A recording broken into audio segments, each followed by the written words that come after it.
नमस्कार, मैं हूं आपके साथ वैशाली और आप देख रहे हैं खबर का सच न्यूज। आइए अब बढ़ते हैं आज की खास खबरों की ओर। राजधानी दिल्ली में किसी न किसी इलाके में लाखों की लूट की वारदात को बदमाश अंजाम दे रहे हैं। ताजा मामला साउथ दिल्ली के देवली इलाके में सामने आया है, जिसमें बहाने से एक बुजुर्ग महिला के घर में बदमाश घुसे। पहले उस महिला के स्वर्गीय पति की उधारी रकम को चुकाने का बहाना बनाकर पेटीएम किया, फिर घर के अंदर घुसकर महिला के गर्दन पर चाकू रखकर बोला कि तुम्हारा बेटा मेरे आदमियों के कब्जे में है, तुम मेरे कब्जे में हो, अलमारी की चाबी दे दो वरना तुम और तुम्हारा बेटा दोनों ही जाएगा खत्म। और डरा कर अलमारी की चाबी महिला से लिया, लाखों की गोल्ड और ज्वेलरी को लेकर फरार हो गया। इस मामले में तिगड़ी थाना की पुलिस आगे की छानबीन कर रही है। यह वारदात डिगरी थाना इलाके के देवली में रहने वाली बुजुर्ग महिला अनीता गुप्ता के घर में हुई। उनके पति की पहली मौत हो चुकी है। उनका ज्वेलरी का शॉप था, लेकिन बाद में बंद करके जो बची हुई ज्वेलरी थी वह घर में ही अलमारी में बंद करके रख दी थी। आज शाम में एक शख्स अचानक उनके घर आया, महिला को गेट पर बुलाया और कहा कि आपका पति से रकम उधार लिया था, जिसे धीरे धीरे करके मुझे लौटाना है। और उसने 5503 बार करके महिला के नंबर पर पेटीएम किया और इसी बीच उसने महिला को डायरी लाने के लिए बोला। जैसे ही महिला अंदर गई, वह बदमाश उसके पीछे पीछे अंदर आ गया और चाकू निकालकर गर्दन पर लगा दिया और फिर महिला को डरा कर बोला कि तुम्हारा बेटा जो ऑफिस गया है वह मेरे आदमियों कब्जे में है और तुम मेरे कब्जे में अलमारी की चाबी दे दो वरना दोनों को साफ कर दूंगा। अगर पुलिस को जानकारी दी तो दोनों में से कोई नहीं बच पाएगा। और फिर चाबी लेकर वहां रखी लाखों की ज्वेलरी बैग में भरकर अपने साथ लेकर फरार हो गया। वो आया था, उसने मेरे गेट खुलवाया। कितने बजे? ये 5:23 पे आया था। तो उन्होंने गेट खुलवाया तो मुझसे कहा कि मैं तुम्हारे पैसे देने आया हूँ, जो तुम्हारे हस्बैंड के पैसे बचे हुए हैं मैं वो पैसे धीरे धीरे करके चुका दूंगा। उसने मुझे 3 बार 500 रुपये करके पेटीएम की थे। फिर मुझे कहा था कि डायरी लेने चले जाओ। तो मैं डायरी लेने गई थी, मेरे पीछे पीछे आ गया और मेरे गर्दन के ऊपर मैं चाकू रख दिया। जब चाकू रखा, मुझसे कहा कि जो सामान है चुपचाप निकाल दो, अगर तुम नहीं निकालोगे तो मैं जान से मार दूंगा। फिर मुझसे कहा तुम अगर तुम शोर करोगे तो तुम्हारा बेटा है वो जो ऑफिस में गया हुआ है वो क्या कहते हैं, उसके पास 2 बंदे खड़े हुए हैं, तुम जरा सा शोर मचाओगे तो मैं उन्हें ऑर्डर करके उसे ख़त्म करवा दूंगा। और ये कहा अगर तुम पुलिस को इन्फॉर्मेशन करोगे तो तुम्हारे बेटा और तुम्हारे दोनों को भून डालूंगा मैं। मुझे धमकी दी और ये कहा कि पुलिस से मैं नहीं डरता हूँ, पुलिस तो मेरे कब्जे में रहती है, और इस तरीके से तुम्हें पुलिस को इन्फॉर्मेशन मत देना।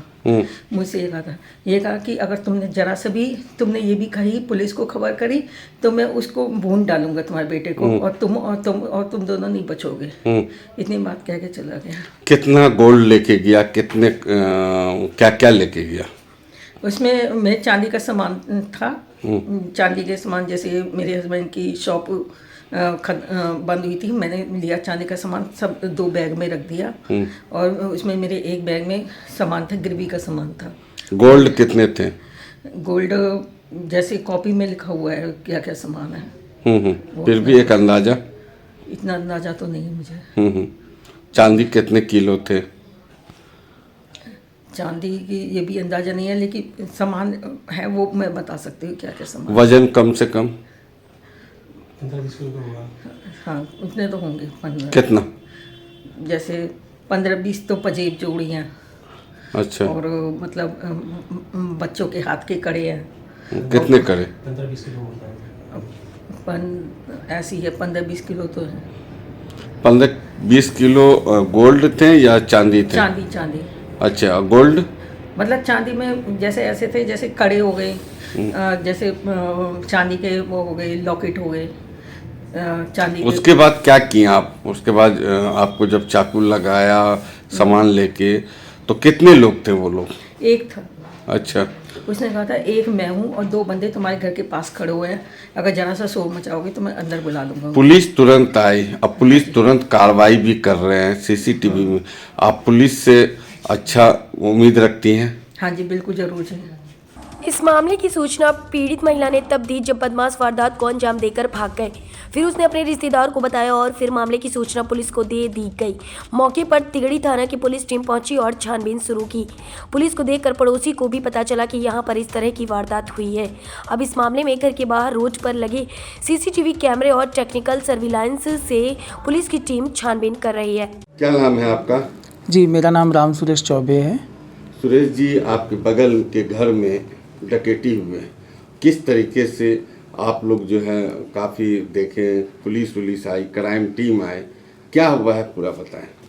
जी, जिस समय ये क्राइम हुआ उस समय मैं बाहर था अपने एकेडमी में, और जब बच्चों का छुट्टी हुआ फिर मैं घर पे आया तो देखा यहाँ पे काफ़ी पुलिस आई हुई थी, और लोगों से बात किया तो पता चला कि कुछ लोग अंदर आए थे। हमारे जो पड़ोसी हैं गुप्ता जी, इनके घर में ऊपर आए, और ऊपर आके जो राकेश जी जो हमारे मित्र थे, अब नहीं है इस दुनिया में, तो उनकी मिसेज थी ऊपर, तो उनको धमकाया और चाकू के मतलब गर्दन पे चाकू रख के और उनसे कहा कि अगर आप शोर करेंगी तो हम अभी आपका मर्डर कर देंगे, और आपका बेटा भी हमारे कब्जे में है।